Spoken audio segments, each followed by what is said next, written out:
So, guys, in terms of this is a third part in this series, for beginners in multifamily investing, keeping it really simple. But any questions that you have, you can message me. Any comments, so forth. I'll definitely get to them. But in the third video, we're going to be talking about management and leasing. So now you've finished construction on the property. This is a property that's a rental property. You're looking to hold on to it. Or some people do a single family and they rent it out or do Airbnb, whatever. But I'm going to speak in terms of traditional property investing, where you are now going to hold this property and you're going to have to get management, you're going to have to get tenants in place, so forth. On my first deal, I self-managed. I wanted to do it. I wanted to learn the ropes. I wanted to, because it was my name on the line on that hard money loan. I wanted to make sure that things were done right. But I did also get people around me, because one thing I forgot to mention is that as you're doing all of this, you are building a team. For example, the wholesaler, the realtor that helped you, the realtor that helped me find my first deal, your attorney, your contractor, so forth. Eventually, you're gonna have an accountant.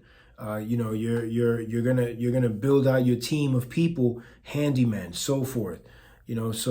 A property inspector, these different people that you can call on for their expertise to help you with things around your real estate business. Now, when it comes time to management, I decided to do it myself, but I got help from other people. I got some input, some insights from other people so that I can know what I'm doing. And now some people, if you're busy with work, school, family, whatever, you may not be able to do that. You may have to hire someone. Maybe you hire, if it's going to be, if it's a small property, a small multifamily property, say, residential multifamily, which is 2 to 4 units, maybe you get a contractor or a handyman. You're probably not going to get a big property management company. The big property management companies, they really don't manage like small residential multifamily properties, because it's too small for them. So it doesn't make sense for them to do that. But you never know. Maybe you have a good relationship with one. Maybe they'll do you a favor. You never know. Usually a property management company will be looking to do commercial properties, which are 5 to 6 units. And some are only going to do, say, from 10 units and up, or 20 units and up, or 50 units and up. But here, starting very small, you may decide, hey, I'm going to manage this myself. Or I have an uncle who's in town and he's handy and so forth. He's retired. He's going to help me, and he's going to swing by and collect the rent. And he's pretty handy, so he can fix certain things. And you do that. And then, you cut him a piece of the rents. Maybe, I've heard of, when you have someone like that, a property manager, maybe you pay him $100 per unit. So if it's a 3-unit property, and from the rents that you collect, if it's 3 units, maybe you pay him $300 total per month to, let's say, collect rents, take care of maintenance, take out the trash, swing by every so often, make sure everything's all right, handle basic repairs, things like that. It can be done. It can be done. If it's not you, then you have to get someone. In terms of now leasing your units, again, that was something that I was involved in. Some people, they source that out to a broker. Maybe let's say if a broker helped you find the deal, maybe you turn around, hey, Susan, you helped me find this deal. Hey, now, that 3 unit that you helped me buy, I want to get those units rented. Supposing, let's say in this example, the property was vacant when you bought it. It's time now to lease up those apartments, to get them rented. So say you go to Susan, the broker who helped you buy the house, can you help me get some tenants? And they should be able to do that, because they're in that business of buying, helping people, buyers and sellers, but also helping renters, helping people that are looking to rent out a unit. So you could do that. And remember, that person is now, they're a member of your team, so they can help you. Maybe you pay them a broker fee, or depending, maybe you have the incoming tenant pay a broker fee to that person. I like I said at the beginning, I have experience as a real estate agent, so I put on that hat and I got to work, because again, I felt, for me, not to sound like I was micromanaging, but I just first of all, I just really wanted to take charge of the process and learn and take my hard knocks and so forth, and really kind of roll up my sleeves and get in it. And I did that. And I used that experience as an agent to screen carefully and find out what people were about and make sure that I was getting the right tenants for me. Because again, this was my property. And so I put in ads on Zillow. I put the house that I had, my first property, it was on a major street. I put a for sale sign. Hold on for a second, I'll show you something. I just want to show you actually because I'm here and it just so happens. So when I was ready to, I put this for sale, this for rent sign, for rent sign on the window. Great advertising, still works, you know what I mean? And got a lot of leads from it. You know, not all of them were good, but actually one of the first lead that ended up being my first tenant that committed, it was through that sign in the window. And then the other tenant was through an ad on Zillow. And so, you know, it works, you know, and you want to make sure you get the right people, verify. You want to verify real quick. You want to verify income.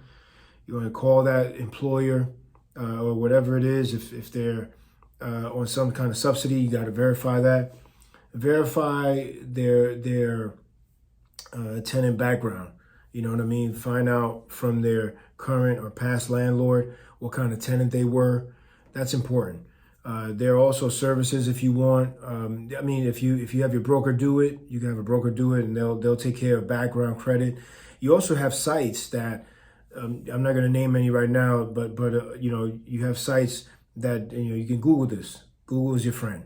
That will they help small landlords, and for a fee, you can send the prospective tenant a link. And for a fee, whatever it is, $25, $30, whatever it is, it's not too much, maybe $50, depends. They can do their own credit and background. And then it'll send the reports. They can have, you can have, the tenant can have the report sent to you, to the owner, so you can see and do your due diligence on this person that's looking to rent a unit in your place. Very important. Don't just rent a unit just to rent it. Really do your homework. Make sure that you know who you're putting in your unit. Very important. And that's part of management, right? Like these big property management companies, that's what they do. They're gonna vet these tenants and make sure that they're the right fit for you. But on a small property like a residential multifamily, you know, either you do it or maybe you have a broker help you, so forth. But it's got to get done. Do not just put anybody that, even if they come to the apartment flashing cash. You want the right person. You want the right person. You want to set the right tone, and just because it's your property. It's your property, and make sure you put them on lease. Now, if you have an existing tenant, make sure that they're following your standards. If you got a tenant that was already there, make sure that they're following your guidelines, because you are the owner of the property.